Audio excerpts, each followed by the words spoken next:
అన్న చిత్రంతో కలెక్షన్ల సునామీని సృష్టించారన్నమాట వారు.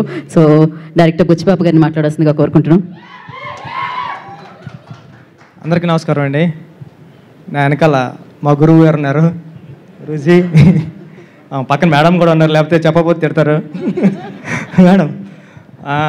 ఇంకా అంటే నేను కానీ, దసరా శ్రీకాంత్ కానీ, మన అజ్జుభయ్య కానీ, మీ అందరూ ఇలా వచ్చామంటే, డైరెక్టర్స్గా వచ్చామంటే, అందరూ కార్తీక్ గారు కానీ అందరూ వచ్చామంటే కారణం ఒకే ఒక పర్సన్ అండి, సుకుమార్ గారు. అంటే సెట్లో మొదటిగా అడుగు పెట్టిన మొదటి రోజే నువ్వు డైరెక్టర్ రా అంటారు ఆయన.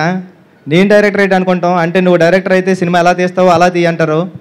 సుక్కు సార్, మీ దగ్గర నుంచి ఇంకా చాలామంది వచ్చేస్తారు నాకు తెలుసు, దాంట్లో తిరిగిలేదు.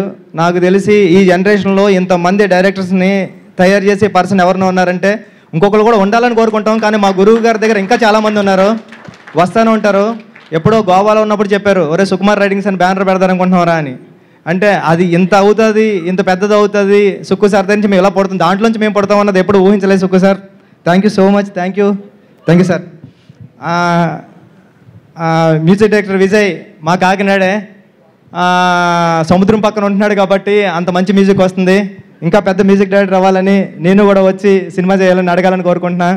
నేను చెప్పడం మర్చిపోయాను, రెహమాన్ గారికి వినిపించే ఆ ట్యూను ఇది. ఇంకా ఏం చెప్తాం, సుహాస్ ప్రతిసారి కొత్త సినిమా వస్తుంది, ఆల్ ది బెస్ట్. టీం అందరికీ ఆల్ ది బెస్ట్ అండి. అజ్జు భాయ్ గురించి చెప్పాలి. అర్జున్ అన్న, నేను సుక్కు సార్ దగ్గర వర్క్ చేసినప్పటి నుంచి నువ్వు నాకు తెలుసు.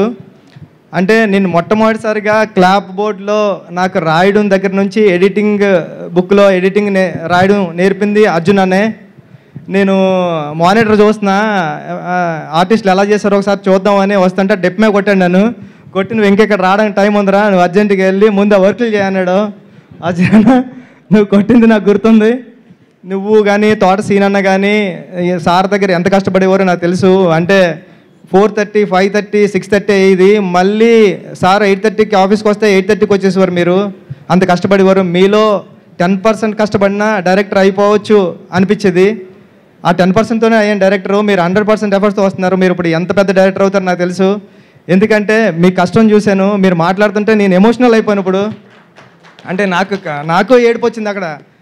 అంత అంటే మీరు ఎక్కడో బెంగళూరు నుంచి వచ్చి ఇక్కడ సుక్కు సార్ దగ్గర జాయిన్ అవ్వి ఇప్పుడు ఇక్కడ వరకు రీచ్ అయ్యారు. ఈ సినిమా పెద్ద హిట్ అవ్వాలని మనస్ఫూర్తిగా కోరుకుంటున్నానండి. థ్యాంక్ యూ సో మచ్ అండి. థ్యాంక్ యూ బుచ్చిబాబు గారు. Thank you so much for coming gracing the event. And yes, మరి ఇప్పుడు ప్రసన్న వదనంతో అత్యంత